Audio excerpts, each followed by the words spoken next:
प्रिय विद्यार्थियों, एक लव इंग्लिश पॉइंट में आप सबका स्वागत, वंदन एवं अभिनंदन है।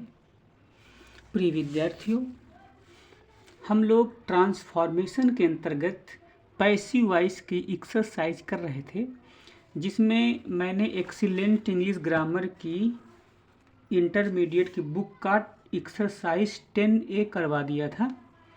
तो उसी की कड़ी में आज हमारा अगला एक्सरसाइज होगा एक्सरसाइज 10B। आप लोगों में 11B भी हो सकता है, तो एक्सरसाइज बदल सकती है, लेकिन उसके एग्जाम्पल जो हैं वो सेम हैं। तो आप लोग अपनी बुक खोल लीजिए और मैं पैसिव वॉइस बता रहा हूँ, आप उसको पहले एक बार समझें, पहले सुने एक बार। इसके बाद आप लोग नोटबुक बना लें, उसमें अपने मन से करने का प्रयास करें, और अगर फिर कोई डाउट होता है तो फिर आप हमारे वीडियो आप देख सकते हैं, निःशुल्क है। तो let us continue. Exercise 10B, change the following sentences into the passive voice. पहला एग्जाम्पल बेटे, our team can win the match. Our team can win the match. मैंने बताया था आपको कि will, would, shall, should, can, could, may, might, must, ought, to. जब ये passive voice में हेल्पिंग वर्ब के रूप में आए बेटे, तो इनके साथ आप बी का प्रयोग करें। तो यहाँ पर कैन को कैन बी करना है, तो लिखेंगे the match can be won, win का third form won, WON, won, by our team. The match can be won by our team. Can को कुड नहीं करना है, क्योंकि आप नरेशन नहीं पढ़ रहे हैं, आप लोग पैसिव वॉइस पढ़ रहे हैं, तो कैन का कैन भी करेंगे, ठीक है। तो the match can be won by our team. Example दूसरा, you are to help her. Are to आ गया, तो इसको आर्ट टू बी करना है, तो लिखेंगे बेटा she are to be helped by you. तीसरा example, you must have paid advance tax. तो बेटे you must have paid advance tax, तो आप बनाएंगे बेटा advance tax must have been paid by you. चौथा, we decided to leave early. यहाँ पर देखो हिंट भी दिया हुआ है बेटे, तो ऐसी कंडीशन में वी डिसाइडेड है, तो आप लिखेंगे it was decided to leave early by us. अब यहाँ पर बाई अस ना लगाओ तो भी सही है बेटा, ठीक है ना। तो जैसी आपकी इच्छा है वैसा आप कहीं लगा भी सकते हैं और हटा भी सकते हैं। तो आप लिखेंगे बेटा it was decided to leave early by us. पांचवा एग्जाम्पल बेटा, people believe that the general elections will be held soon. तो बेटा इसमें देखो दो क्लाज हैं, तो जब क्लाज वाला मसला आए ना, तो केवल दैट के पहले वाला पैसिव बना दो, और फिर दैट के बाद जो कहते हो आपको लिख देना है। तो पीपल बिलीव लिखा है, तो मैंने बताया था आपको प्रीवियस लेक्चर में कि जब पीपल आ जाए, पुलिस आ जाए, समवन आ जाए, एनीवन आ जाए, समबडी आ जाए, नन आ जाए, तो इनको बाई के साथ लिखने की आवश्यकता नहीं होती है। क्यों? क्योंकि बेटे ये अप्रत्यक्ष कर्ता होते हैं। क्या होते हैं? अप्रत्यक्ष कर्ता होते हैं। मतलब इनमें ये स्पष्ट नहीं होता है कि संबंधित कार्य किसने किया है। तो ऐसी कंडीशन में बेटा आपको इनको बाई के साथ लिखना नहीं है, ठीक है। तो आप इसको डायरेक्ट लिखें बेटा इट इज़ बिलीव्ड। इसमें इट कर्ता बनाए, दैट के पहले कोई कर्ता नहीं, तो आप इट बना दीजिए। तो बनाएंगे it is believed that the general elections will be held soon, full stop. बात समझ में आई ना बेटे? कहने का मतलब इसमें बाई पीपल लिखने की ज़रूरत आपको नहीं है। अगला एग्जाम्पल देखें बेटा, अगला है छठवां, my father gave me A costly present. मेरे पिताजी ने मुझे एक कीमती उपहार दिया। यहाँ पर बेटे दो ऑब्जेक्ट हैं, एक इनडायरेक्ट ऑब्जेक्ट है और एक डायरेक्ट ऑब्जेक्ट है। तो आप जानते हो बेटा कि जो शब्द किसे का उत्तर होता है वो इनडायरेक्ट ऑब्जेक्ट होता है, वो हमेशा सजीव होता है, और जो क्या का उत्तर होता है बेटा वो हमेशा निर्जीव होता है और उसको बोलते हैं डायरेक्ट ऑब्जेक्ट। तो यहाँ पर चलो हम पहले बनाते हैं डायरेक्ट ऑब्जेक्ट, ठीक है। तो जब डायरेक्ट ऑब्जेक्ट को सब्जेक्ट बनाओगे तो इनडायरेक्ट ऑब्जेक्ट के पहले टू लगाओगे, और जब इनडायरेक्ट से बनाओगे तो टू लगाने की ज़रूरत नहीं है। तो चलो हम दोनों तरीके से बनाएंगे बेटा। तो पहले बनाएंगे हम लोग डायरेक्ट ऑब्जेक्ट से। तो लिखेंगे a costly present was given to me by my father. इतना आराम से बोल रहा हूँ कि आप लोग लिख सकते हो, ठीक है ना।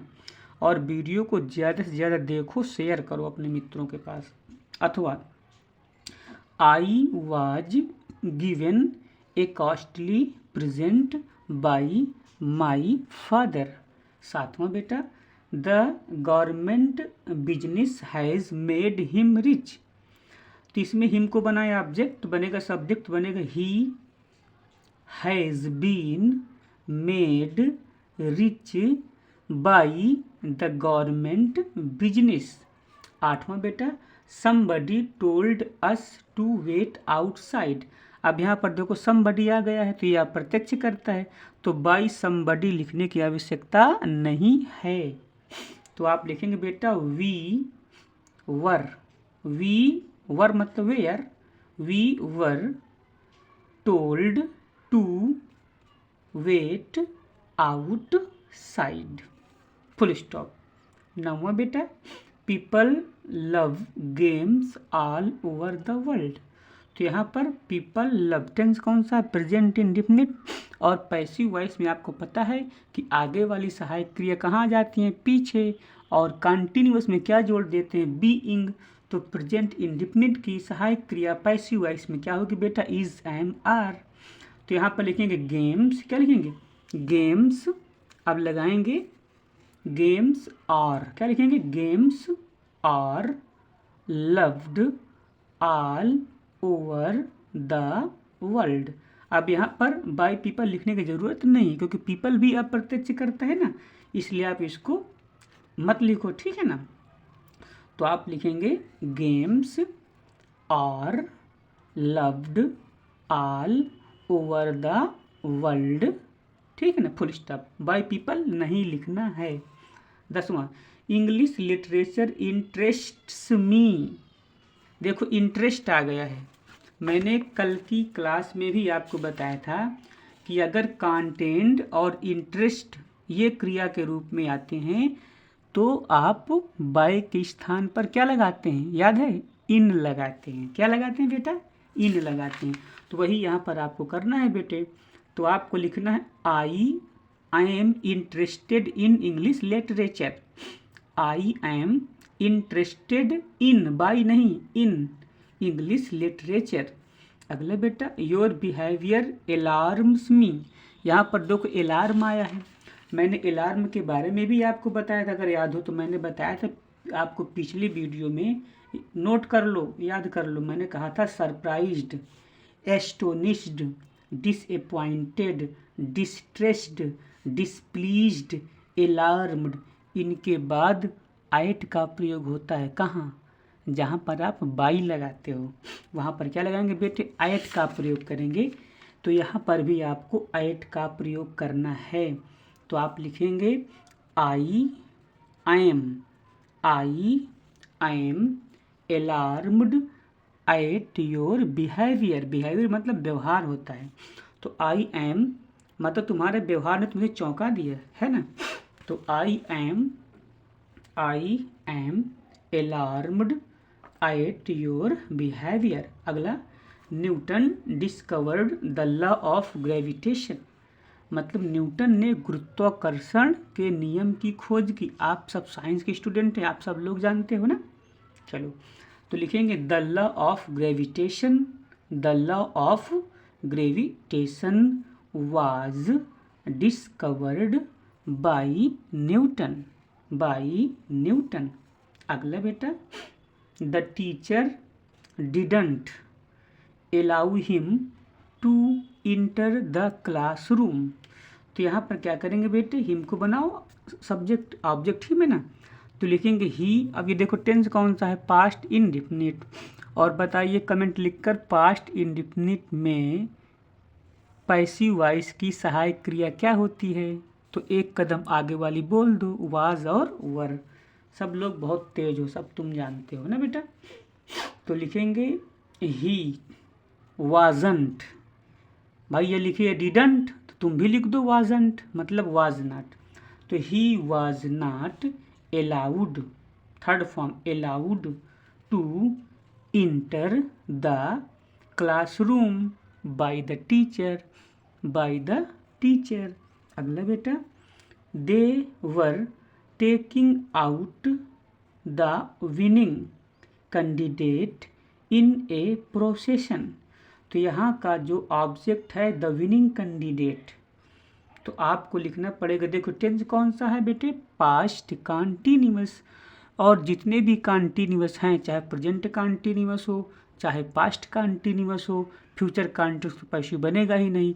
तो इनके साथ हम लोग क्या जोड़ेंगे, बीइंग। क्या जोड़ेंगे बेटा, बीइंग। क्या जोड़ेंगे, बीइंग।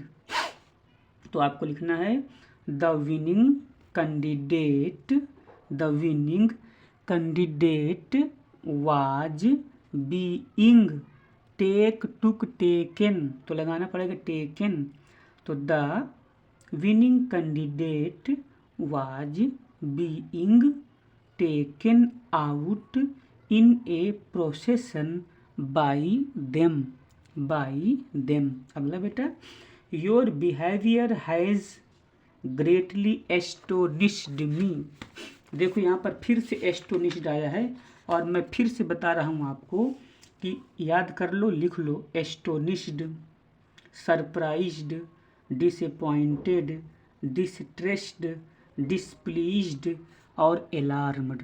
इनके बाद आपको पैसिव वॉइस बनाते समय बेटा एट का प्रयोग करना है। कहाँ पर, जहाँ आप बाई लगाते थे।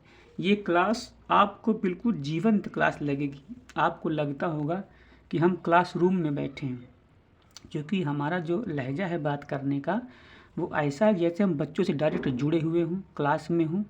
तो आपको अच्छा लग रहा होगा, भले आप ना कहें लेकिन अच्छा लग रहा होगा। तो लास्ट एग्जाम्पल है आपके लिए, इसे होमवर्क में दे दूं क्या। Your behaviour has greatly astonished me. Homework का मतलब मात्र 5 सेकेंड का समय है आपके पास, कर दो कमेंट।